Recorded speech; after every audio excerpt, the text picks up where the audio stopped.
Welcome to Advisor Talk with Frank LaRosa. Brought to you by Elite Consulting Partners, it's the only podcast offering unfiltered guidance and direct advice for all things concerning financial advisors, RIAs, and the practitioners in the wealth management business. Learn more and subscribe today at eliteconsultingpartners.com/podcast. And now, here's your host, Frank LaRosa. Hey, everybody. Welcome to Advisor Talk with Frank LaRosa. I am your host, Frank LaRosa, and I am joined today by two special guests. Today, I'm really going to talk about a hot topic, and that is Stifel Financial Advisor Independent Channel. So many of you know Stifel rolled out an independent channel a year ago, and I have the two gentlemen that have been tasked to build this monster out. I'm glad to have them on the call right now. So let me introduce Alex David, who's a PhD, and he's the CEO of the Stifel Independent Advisor Channel, and Tim Boostrom, who is the Director of Business Development. So, gentlemen, welcome to the show. Thank you, Frank. Appreciate it. Awesome.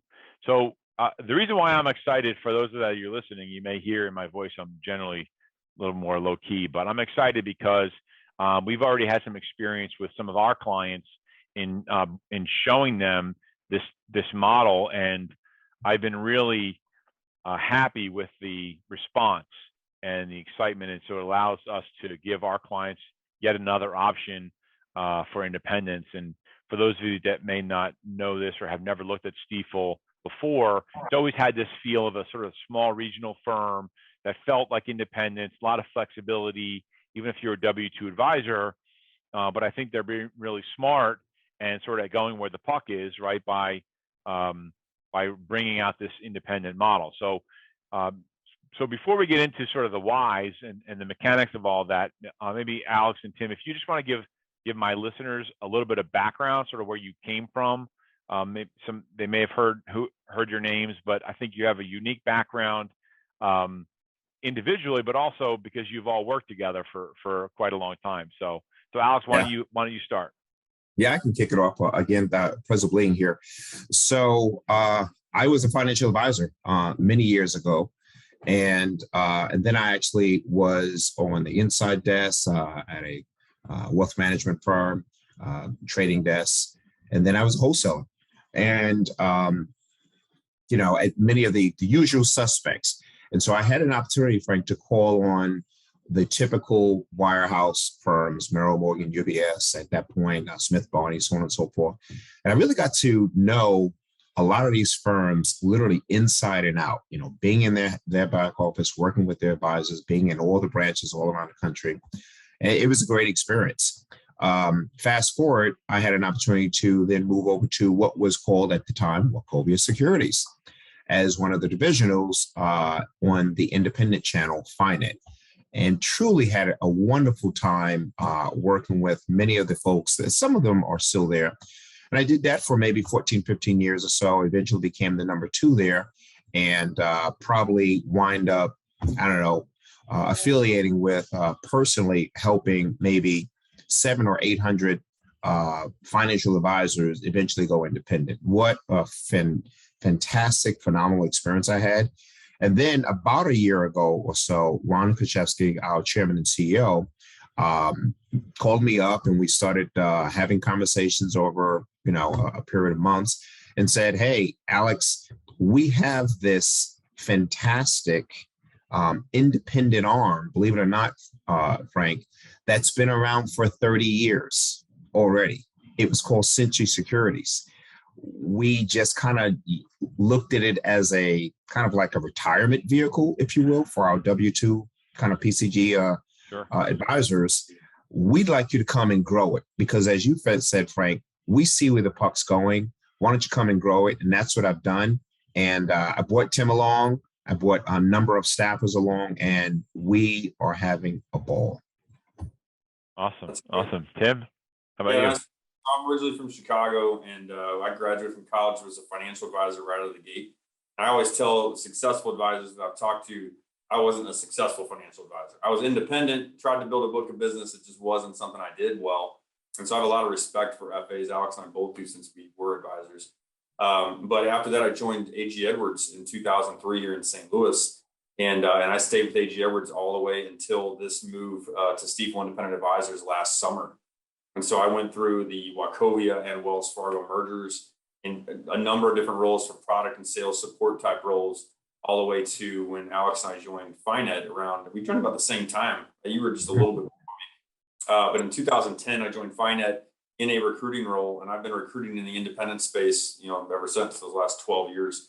And so whether that was running a region or whether it was director of national recruiting with Alex, or running territories, managing a recruiting team, always been involved in talking to financial advisors and helping to coach them about their next move, about going independent. And so doing this is a natural thing for us, is to actually, we feel like this is our firm. We own this independent firm, and we're able to mold it the way we want. It's like a 30-year startup that we got to just take over and create into the, all the things that we learned not to do and to do, we're able to put into this. And it's just been a ball the whole time. Awesome. Yeah, I was actually going to be one of my first questions about ownership. You feel like it's like buying a house that you're going to redo, right? It's got good bones, right? It's got a good foundation and all that, and you're going to come in, you're going to make it look great. So, maybe Alex, I'll go to you on this first question. You had a really great career at Wells. You did a lot of great things. You helped a lot of advisors, and Ron sort of took a while for you to go over there. But really, what were the one or two things that really attracted you to this? Because it's essentially like, hey, come on over. It's this small little firm, like you said. It's sort of like a retirement pasture for advisors. I would imagine it was, it's going to be a tough lift, and it's going to be a little bit of a cultural, not cultural change completely, because of the existing culture at Stifel was already really good, right? But you had to look at it and say, okay, what's the risk? And so what really attracted you to take that risk? Because it's a risk from where you were coming from. Yeah, I mean, I think it's a good question, Frank. At the end of the day, the thing that I look at is, so Ron Kashesky, our chairman and CEO, wonderful friend, great partner, and he's an outstanding business person. I mean, he's run the company. We've had 25 years of record earnings. That's a pretty cool thing. And since he's had the stock, it's been up 4,000%. So the number one thing that attracted me was the ability to work with someone who was a very good business person and who was an entrepreneur himself. He looked at himself as an entrepreneur. And that's why kind of like the blood and the bones of Stifel, the entire firm, is one of, being an entrepreneur. One thing that's interesting, Frank, is the fact that we are an investment bank and a wealth management firm, been around since 1890. But more than 60% of our revenues, this is big Stifel, come from the wealth management area. And so the thing that's always attracted me is, a firm whereby, advisors feel that they are the center of the universe. Now, I'm trying not to get their head swelled too much, but it's kind of a big deal, where it's like our resources, our processes, our just the way we do things, put the advisors first and foremost. So that was probably the number one thing that attracted me. So it was Ron, it was being an entrepreneur. And then clearly the fact that it had an independent arm, and it was not owned by another kind of like large institution or large bank. We own a bank.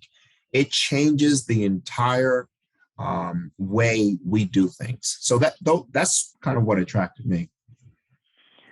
Awesome. That's really good. So so that's what attracted you. Maybe I'll play a little tennis and I'll throw it over to Tim. So when you take that and you look at the core culture of the firm, and you can both go back and forth on this. With that said, where do you see the Stifel Independent model going? So what's the long-term vision? I always say to our clients, what do you want to be when you grow up, right? No matter how big a producer you are, $10 million, I say, what do you want to be when you grow up, right? Maybe it's a $20 million producer, maybe whatever, it's a 10, but you're working 3 days a week and fishing the rest of the day. I don't know, right? So I'll ask you the same question, Tim. When you look at the Stifel Independent model, what do you all want to be when you grow up? What do you want that to look like? Yeah, that's a great question. So I've always said that advisors either have a vision for what they want to create or they are looking for a vision.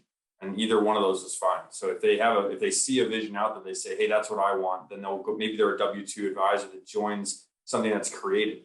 Like our Stifel W-2 side is an incredible company. And so to join that vision is wonderful. Others say, hey, I like that core vision, but I have my own thing I want to build. I have this brand identity I want to have, and I want to recruit advisors and I want to buy books of business. So if they created a vision in their mind and we can help them get there, that's what we want. So when you look at the independent BD space, Frank, there's a ton of good options out there and everyone's got their own niche. What we found is the best financial advisors that we've worked with over our whole careers. And Alex and I have been lucky enough where our entire professional careers, we've worked with financial advisors.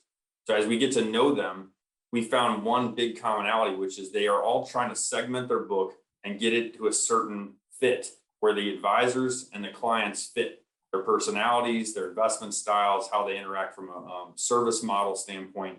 And then in addition, they're trying to find the ones that are profitable as well. So when we built this, we thought, why wouldn't we just do the same thing?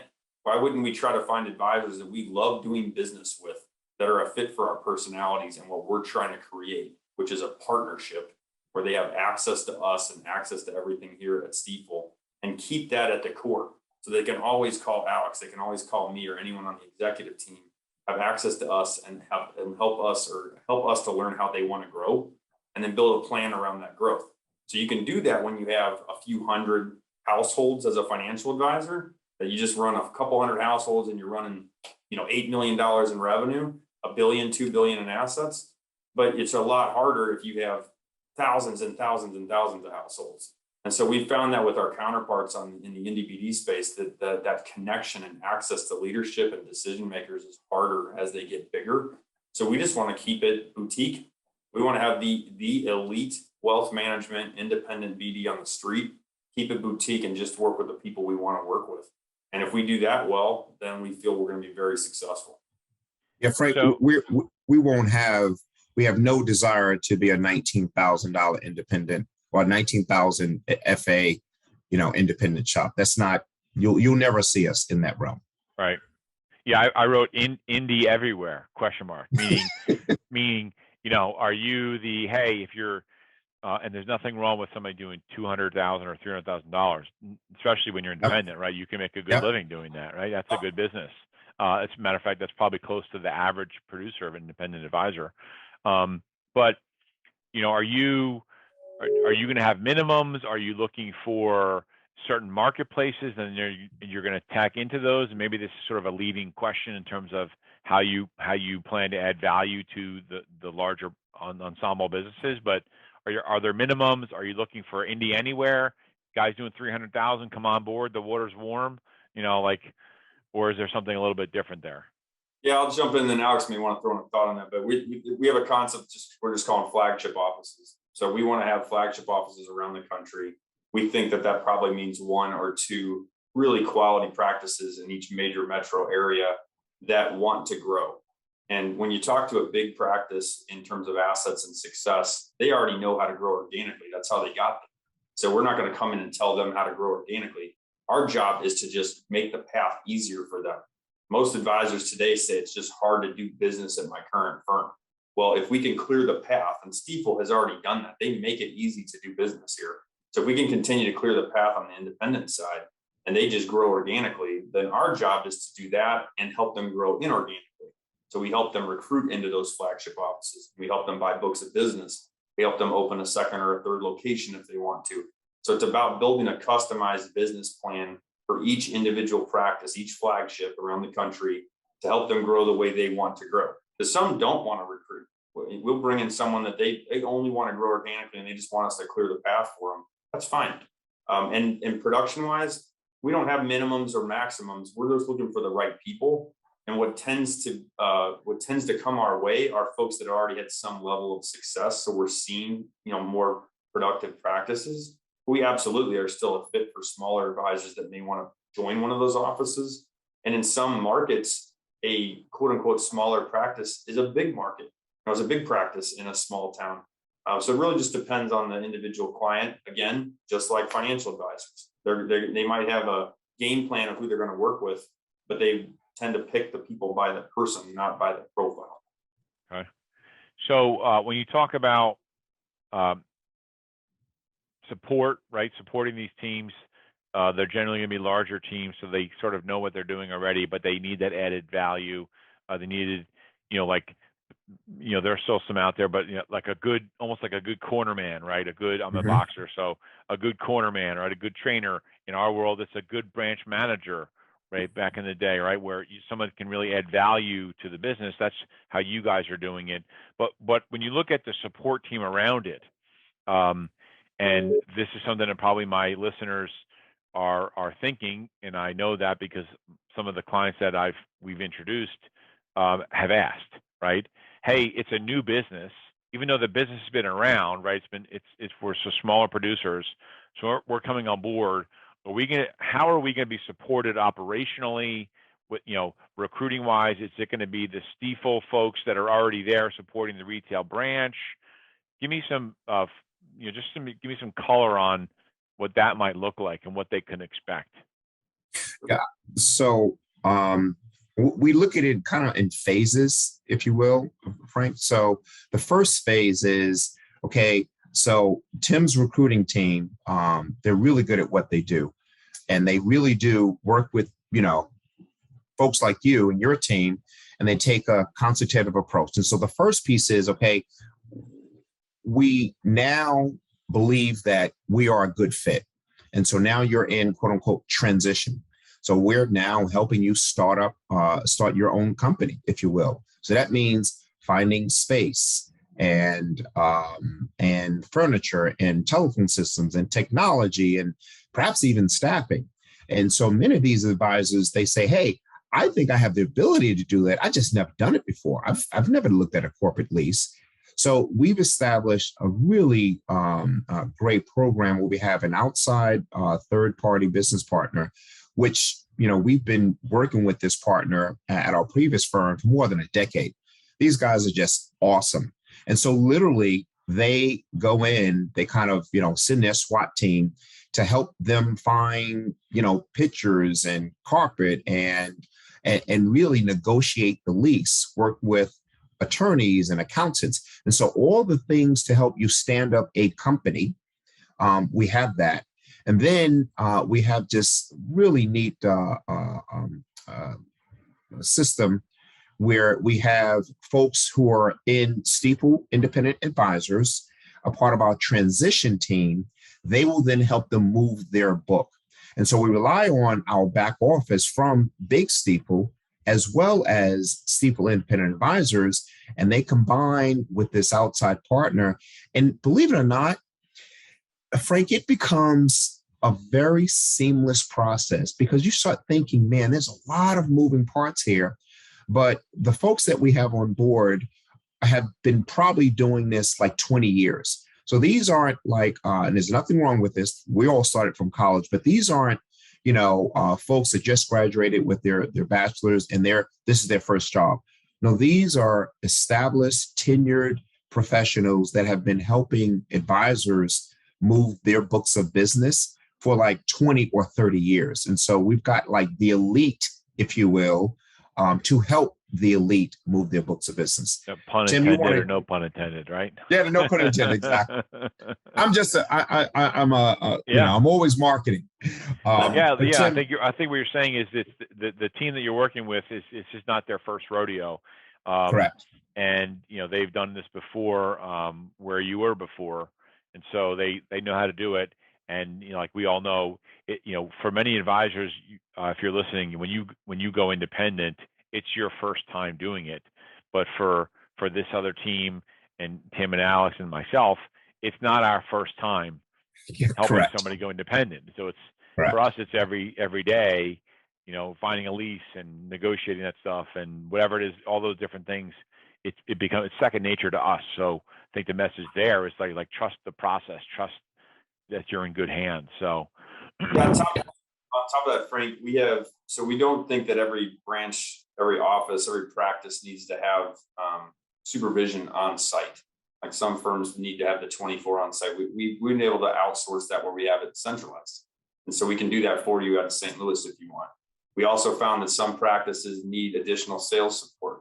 So we built out a model that allows for remote sales support if they need that for a period of time or a longer period of time. And then it can be something as simple as a sole practitioner who wants to go with his staff on a vacation for 2 weeks, like a company retreat. Well, who runs the store while they're gone? Well, we can do everything from St. Louis for them, for their clients.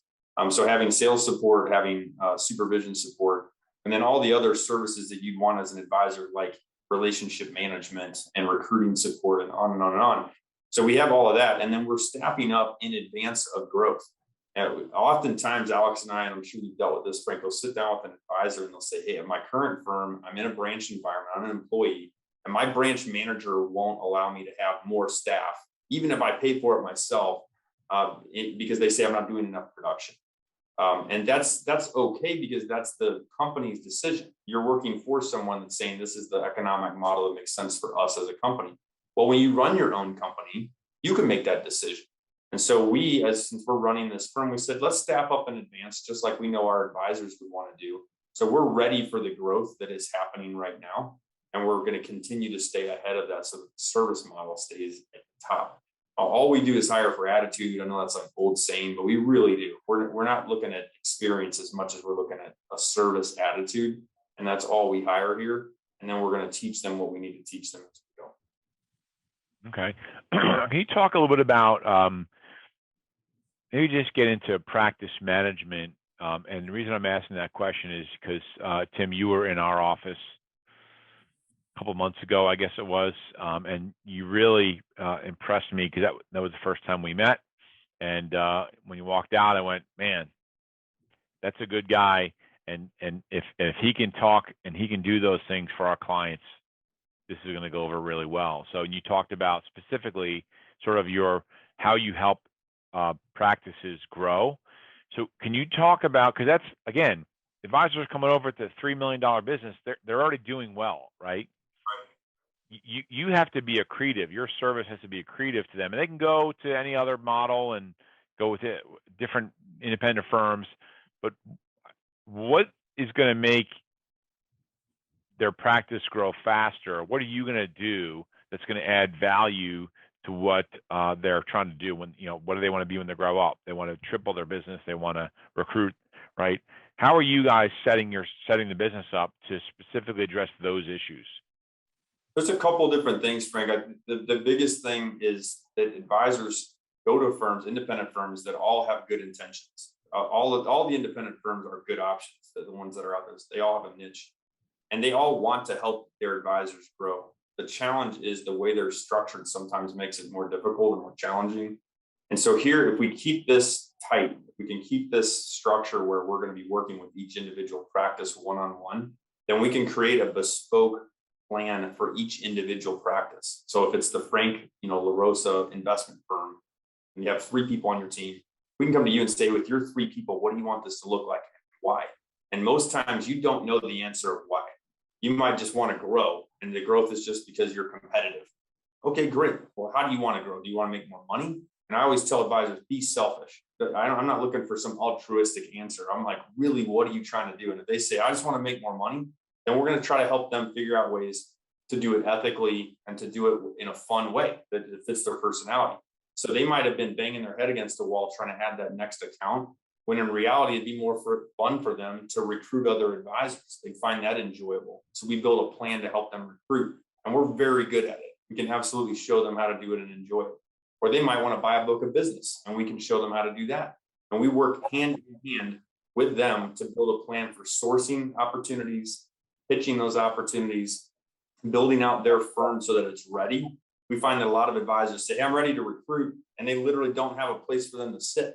What are they selling? Like, hey, you're going to be in my office, but my office is full. So we're teaching them like the whole concept of what does it look like to recruit and buy books.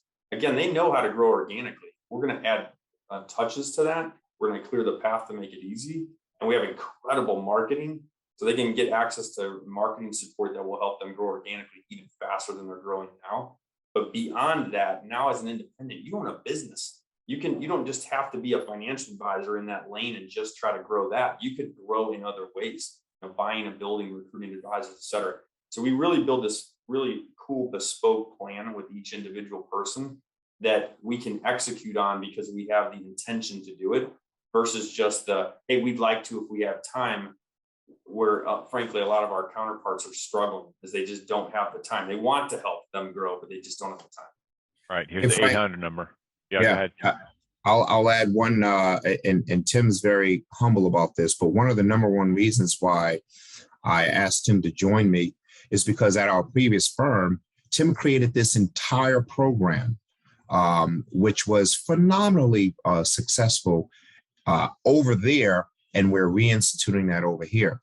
And so here's a shameless plug, and this is a challenge. If any of your listeners were to call any of the folks at our previous firm and say, hey, tell me about Tim Boostrom, I guarantee you they'll say, that's the guy that helped me grow significantly. Hey, I started and it was just 2 of us. Now we have 16 advisors in our practice. I mean, it's kind of like this. It is a bit of a phenomenon to see that. And I brought the architect behind that here to kind of, build that out the same way. Well, the humility of this, though, guys, is it really is about the advisor. The advisor is selling themselves and their opportunity. Our job is just to help them frame it. We're just like dressing them up a little bit and helping them really see what it is they're offering. And when you spend time with like good people, our advisors are great people in this industry. If we just help them just, get ready for their date, then we can help them have a little more success with it. And I think in the past, they just didn't know what to do. And so that's humbly, it's just us tweaking things a little bit, giving them some advice and then helping them execute. Well, I think what it is it's like a good therapist, it's a good psychologist, right? You know how to ask the questions to elicit the answers for them to get the answers themselves. They have it in there. They just don't know how to articulate it out and then execute it. And so you're really good at doing that because you've done it before. And Alex, to your point, Tim is, I think, being humble because when he was in my office, I was like, it takes a lot to wow me, right? I was like, wow, this guy was great. Like, that was great. Like, I want to go do it. Like, and so like, come coach us now. But that's really great. So Alex, just one question for you. So you mentioned your previous firm, which was a large wirehouse firm, as you know, Wachovia, Finet, right? So we can talk about the name, right? We're not throwing them on the bus or like that. It's all good, right?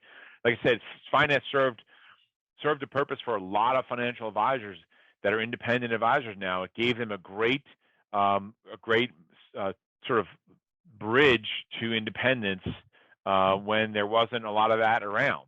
So I give them a lot of credit for that. At the same time, we talked to a lot of frustrated Wells Fargo Finet advisors for lots of different reasons. I'm not going to get into them, but they're generally frustrated from some things that they feel like they're independent, but maybe sometimes they don't feel like they're independent, or they feel like they're being treated, or the compliance oversight is sort of like W-2. My question to you is, in coming over to Stifel, you must have had some concern that you wanted to address, like, hey, how do we prevent that from happening here, right? It's just the nature of our world where compliance people, we're salespeople, right? That's how we are, right? We're not, if we were compliance people, we'd be in compliance right now, right? And so there must have been a concern. What are the things that you're sort of trying to get ahead of to make sure that you avoid some of those issues? You're always going to have compliance, and that's there to save people's practices, right? But sometimes a firm can go too far. On the pendulum.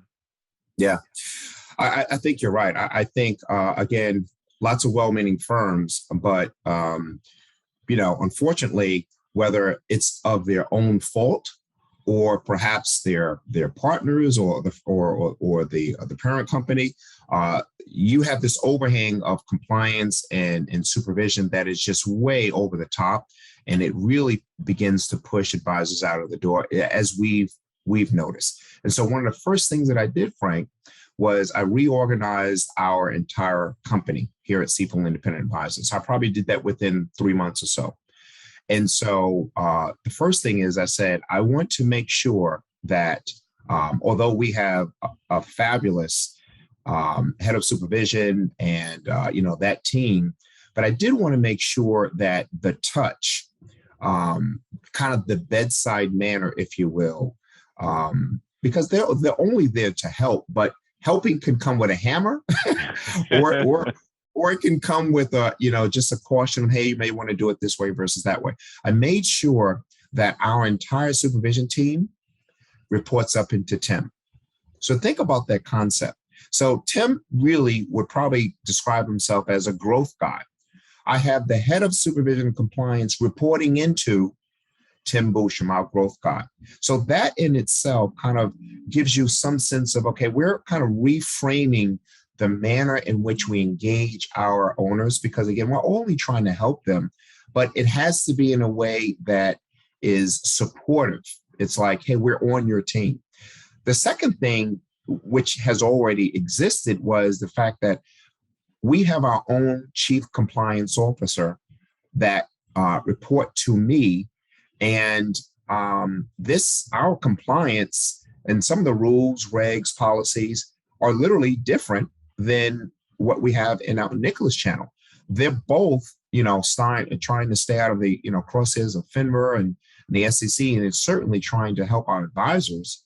But at the end of the day, the autonomy to make decisions on behalf of our independent advisors is really critical. So those were the two things that I made sure that I did to make sure that, years down the line, we don't get into a place where, we have the firm kind of telling the business what to do. At the end of every single call, we get good guidance from our legal team. We get great guidance from our compliance and our supervision.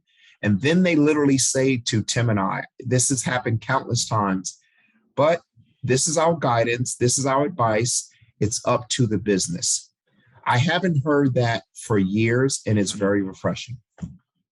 The other thing, Frank, is that, I agree with all that, is Stifel, again, is a independent broker-dealer, a Stifel Independent Advisor. Stifel Nicholas is a broker-dealer. First, the wealth management, the revenue, Alex talked about 60+% of the revenue coming from financial advice, from wealth management. That is going to drive your culture. So we have an FA first culture here. Everything supports the advisor. Everything's geared towards the advisor so they can serve their clients. I think all the firms we started at, I think A.G. Edwards for me, others that may say, hey, I started at Smith Barney or E.F. Hutton or whatever their firm was that they just pined for back in the old days. Those firms were just like this.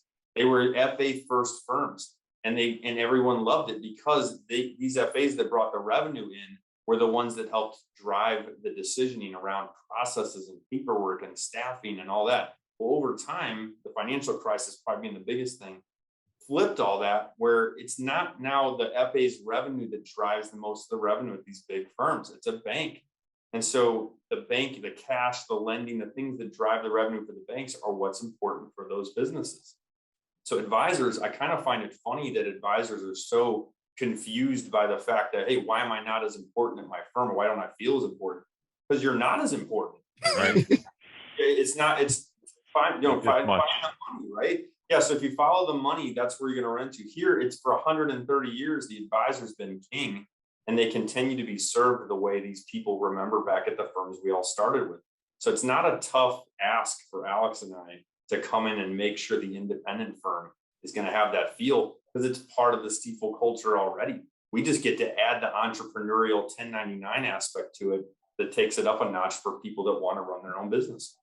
Yeah. One of the things that I have always admired about Ron as an industry leader, right, is his advocacy for financial advisors, right? He always seems to be on the forefront of speaking up for the financial advisor with, just DOL stuff and all that. You can name a bunch of different things. He's pretty outspoken, but I've always admired that from him. So that's why that's why we do business with. That's why we do business with you all. So Frank, you're a straight shooter. Alex is from Brooklyn. I'm from Chicago. You talked about Ron. It's just a bunch of straight, genuine guys. Like we're like, this is how we do business, and you're going to straight talk from us.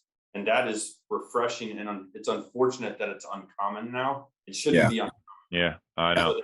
So normal for us makes us feel like I don't think we're doing anything special, but it's part of it. I always think that you're a good friend and a good person if you speak the truth to people, right? Yeah. Just be transparent. It's real simple.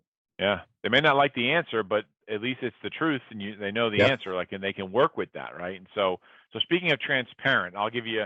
We're getting a little bit long, and I appreciate all the time that you're giving us. So here's your chance to be really direct, right? And you can both answer. One, I'm a $3 or $4 or $5 million advisor. I'm at Merrill Lynch or whatever. Why should I come to LPL? Why should I come? I'm at LPL.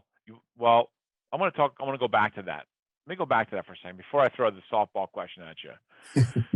Do you envision you attracting? I know we've been talking about wirehouse guys and retail guys, right? Do you envision attracting an LPL team or an existing independent team to your platform? We've never actually talked about that before. Yeah, so I'll take that, and I'll let Tim, he's a far better marketer than I am, answer the last one. So the answer is yes.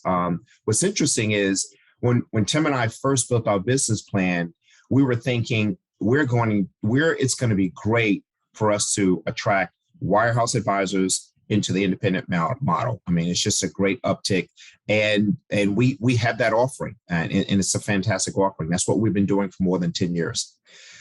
Here's something interesting, Frank, and you talk about pivoting and kind of calling an audible. What we have found is there are a number of independent firms, our prior firm, Finet, Ameriprise, LPL, Ray J, that are calling us to say, hey, we'd like to come over. And so actually, of the firms the practices we brought over, 90% of these practices so far are independent already, which is very, very strange.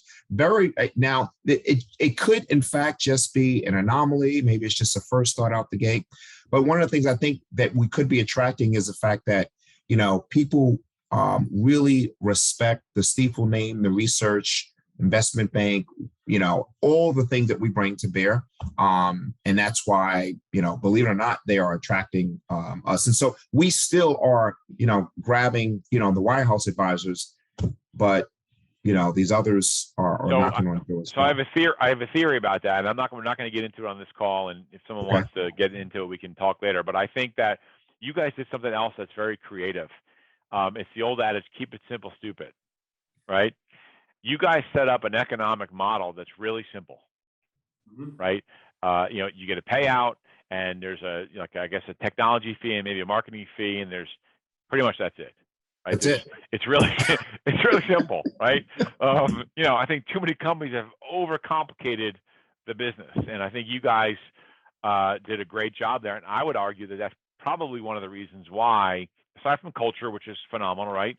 But I think that that's for a business owner, simplicity, understanding the economics, and being transparent on it, like, hey, here's your number, and there's nothing else underneath there, right? Is really, really important. So that's my theory. So Tim, the last question, right? Yeah. I'm a $5 million Merrill Lynch team. Why should I affiliate with Stifel? Yeah, there's a couple. Don't be humble. No, I won't be humble. So there's a couple of things there. The one thing that we found is if you're doing 5 million, you're doing 2 million, you're doing 10 million. Most firms think you've made it. Good job. Congratulations. And they recruit you and they go to the next team. And in reality, no matter where you are, if you got to that level, it's because you're competitive and you like growing and you want to help people and you aren't satisfied. You want more. So the $5 million team wants to be a $20 million team. And the other firms don't know how to do it. They just bring you over and that's it. So what we created here is a model that is, again, bespoke. If you want to work with Alex, you want to know the CEO's personal cell phone number. You're going to know that in the first meeting you meet him. You're going to know the whole executive team. And we're going to consistently work with each of our practices to help them grow their business the way they want to. And so if you are at 5 million now, you want to be 20 million, no other firm is going to specifically help you figure that out. And so as we're bringing in these large teams, we're having them talk to each other. We're building best practices, and we're designing models around how do each of them find ways to grow together, and how do we have them each have their own specific plan. So it's a very bespoke, custom approach. And then again, the best way to do it is probably recruiting and buying books of business. And we're excellent at that. I think they're the best we've seen and been around. So if you're at Merrill Lynch, or even if you're at LPL, are you really getting attention from your firm to help you grow your business organically and inorganically? Now, I'd argue, unless you're a huge OSJ at one of our counterparts, you're not getting that attention from a recruiting and a business purchasing standpoint. You'd have to be part of one of those groups. Here, we don't have that. We're treating everybody individually. So we're going to create these 50, 100, 150 practices and help them build it. So it's very, very custom and bespoke. And to what you said earlier, if you're talking about the simplicity of payout, it's the same. Everything comes back to how do the best advisors do it with their clients? They don't have complex plans. I charge you 1% advisory fee. That's it. Right. So if it's that simple for them, why can't we be that simple? If it's easy for them to tell their client, I know there's a lot of paperwork, but my team will help you handle it. Why can't we do that? So if we can just clear the path, make things easy for them to run their business, then they can just go out and grow organically, and we can help them grow inorganically. That 5 million can be 20 million, and they can have fun the whole time doing it. We actually enjoy this. Alex and I, this is our hobby. We don't have any kids. We're married. This is all we do. We just have our spouses and we do this. And so we have a ball doing it, and we want to be around other advisors that are having fun and wanting to grow. And I will say, if you're out there as an advisor and you said, hey, I'm doing 2 million, I don't really want to grow, you probably don't want to come here. In all honesty, I don't care how big you are. We're going to have fun growing this. And so there's a lot of great firms. Finance a wonderful firm. They really are. And there's a place for them. Maybe you go there and you just get a big transition check, and that's what you do. But here it's about growth, man. We're going to work with you, and we're going to have a ball taking your business to whatever level you want. Awesome. So if you are that advisor and you're looking to grow, how do they get in contact with you? Do you guys have a website set up? Can they email you? Give me some contact information that my listeners can write down. Yeah, absolutely. You can look at stifelindependence.com, and then you can get my phone number's on that website. So if you call the number that's there, you're getting me directly. I have a full recruiting team that'll come out and see you, talk to you on the phone. I'll talk to you. Alex will talk to you. I'm getting on a plane in an hour to go see somebody. We're just out doing what we love, which is go talk to financial advisors as much as we possibly can. So awesome. I'd say hit that website, give us a phone call. My email's on there too. We'd be happy to talk to you. Okay, awesome. And you can also email me, listeners, at frank@eliteconsultingpartners.com. You can also give me a buzz, 856-316-4651. You can DM us at franklarosa.elite on Instagram and LinkedIn and all those places. I really appreciate this. Was awesome. Just real quick, Frank, hang on. Yeah. So if you're an advisor out there, call Frank's group. They're actual consultants and coaches. There's a lot of recruiting firms that are just going to throw your name to a couple other firms, which is fine. You get introduced, but Frank's really going to consult you and coach you to say, hey, what do you want? And you may find when you talk to Frank that he doesn't introduce you to us, and you say, hey, I heard this podcast with Tim and Alex. Why aren't you sending me to Stifel? That's when you know he's doing his job, because he's saying, hey, I don't think you're a fit for them. And that's good for all of us, for you included. So absolutely go through Frank, have him introduce you to us if he thinks it's a fit. He'll save you some time. And we have a lot of respect for you and your firm. We appreciate the partnership. Thank you very much. We appreciate the partnership. We're really excited about it. We're really excited because we're going to help a lot of advisors, and that's what we're most excited about. So, guys, thank you very much. We appreciate it. Went a little bit low, so 42 minutes. So it's now officially my longest podcast. So congratulations, but it was great content. I really appreciate it. I think my audience really appreciated it. And so Alex and Tim, thank you very much for being on the show. Thanks a lot, Frank. We appreciate it. Appreciate it, Frank. Thanks for listening to Advisor Talk with Frank LaRosa.